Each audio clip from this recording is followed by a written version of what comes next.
বানাবো লোটে শাকের চচ্চড়ি। এই দেখতে পাচ্ছি লোটে শাক নিয়ে নিচ্ছি, ভালো করে সুন্দর করে বেছে নিয়ে ছোট ছোট করে কুচি করে কেটে নিয়েছি। বেশি কোনো সবজি দিব না। দেখতে পাচ্ছ শাকের তরকারিতে বেগুনগুলো এরকম করে কেটে কেটে দিয়ে দিব। খুবই অল্প দিব, কারণ অল্প শাকটাও অল্প নিয়েছি আমি। তোমাদের যেরকম পরিমাণ অনুযায়ী তোমরা সেরকম নেবে। আর সঙ্গে করে একটা আলু দিয়ে দিব। এইরকম করে আলু কেটে নিব, সরু সরু করে সুন্দর করে কেটে নিব। তোমাদের পরিমাণ অনুযায়ী দিবে শাকের পরিমাণ। আমি একটু কম করে করছি, তাই আমি এই রকম কম করেই নিচ্ছি। তোমরা তোমাদের পরিমাণ অনুযায়ী আলু নিবে আর বেগুন নেবে। একদম ঘরোয়াভাবে রান্না করব, আমরা যেরকম ঘরে রান্না করে খাই ওই রকম। আর একটা পেঁয়াজ নিয়ে নেব, আর একটা সঙ্গে করে টমেটো নিয়ে নেব। চলো এবার সবজিটাকে ধুয়ে নেওয়া যাক। এই যে আজকে বানাবো মাছের তেল দিয়ে শাকের চচ্চড়ি, আলু বেগুন দিয়ে। চলো কেমন বানাই তোমাদের সঙ্গে একটু শেয়ার করি। যারা যারা যেই তেল খান ওই তেলই দিবেন। আমি দিয়ে দিচ্ছি সাদা তেল।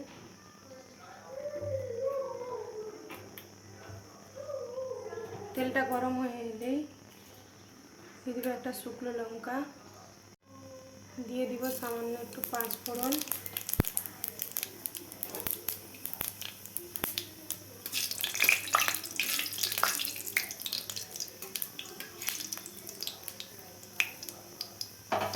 শুকনো লঙ্কাটা একটু লাল লাল হয়ে এলেই দিয়ে দিব পেঁয়াজ, কুচিয়ে রাখা পেঁয়াজ।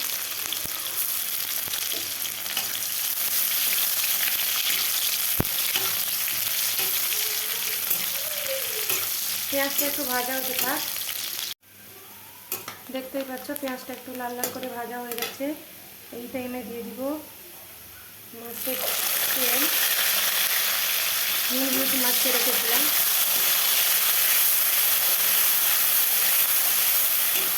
দেওয়ার সঙ্গে সঙ্গে দেখো আরও কতটা তেল হয়ে গেল। তেলটা একটু ভাজা হতে থাক। দেখতে পাচ্ছ মাছের তেলটা ভাজা হয়ে গেছে।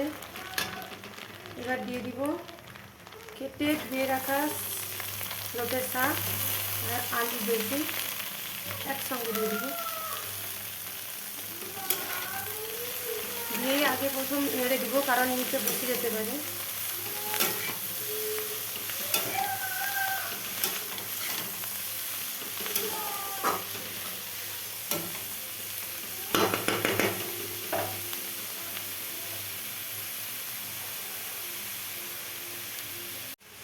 দিয়ে দিব পরিমাণ মতো হলুদ, যতটা পরিমাণ লাগবে। দিয়ে দিব লবণ পরিমাণ মতো। দিয়ে এটাকে ভালো করে নাড়িয়ে দিব।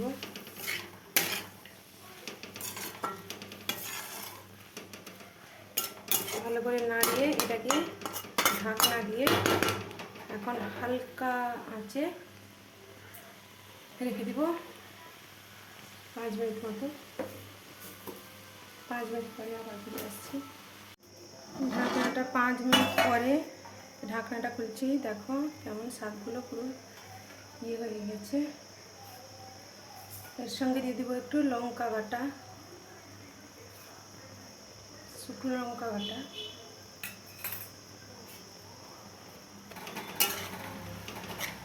ভালো করে লঙ্কা বাটাটাকে মাখিয়ে নিব। দেখো এখন থেকে দেখতে কত সুন্দর লাগছে। এখনো কিন্তু মানে কি বলি কোনো মশলা তেমন আমি দিইনি। আর সঙ্গে দিয়ে দিব একটা টমেটো। টমেটো দিলে একটু খেতে ভালো লাগে।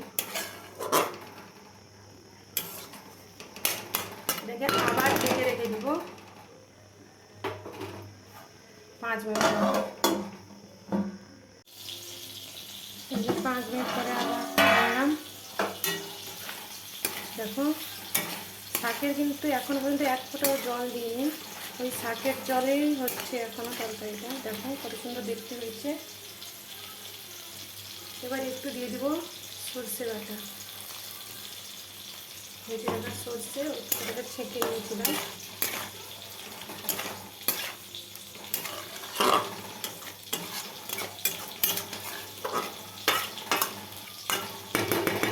এটাকেও আর কিছুক্ষণের জন্য ঢেকে রাখবো, বাস থেকে হয়ে যাবে। দেখো এখানে আলুও সেদ্ধ হয়ে গেছে, দেখো মানে সর্ষে দেওয়ার আগেই সেদ্ধ হয়ে গেছে। দেখতে পাচ্ছ আলুগুলো সেদ্ধ দেখতে পাচ্ছ। একটুক্ষণ ঢাকা দিয়ে রাখলেই তরকারিটা তৈরি হয়ে যাবে।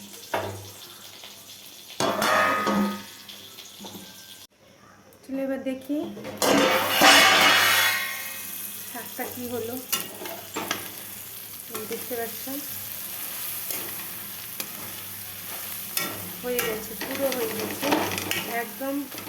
ওর শাকের যে জল থাকে, আমরা ঘরোয়া কথায় বলি যেটা রস, ওটা পুরো একদম শুকিয়ে গেছে একদম।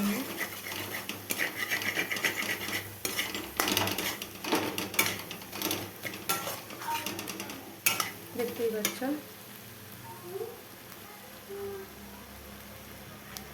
এতে একটু দিয়ে দিব এর সঙ্গে করে একটুখানি কাঁচা সরিষার তেল।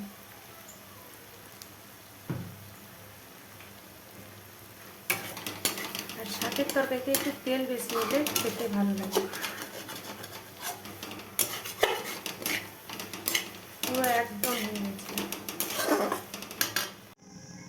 দেখতে পাচ্ছ রান্না হয়ে গেছে। রান্না হওয়ার পর দেখো কত সুন্দর লাগছে।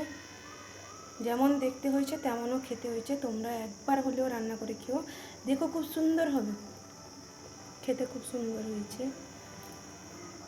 চলো টাটা বাই বাই। অনুষ্ঠান বাড়ির থেকেও কোনো অংশে কম হবে না। চলো টাটা বাই বাই।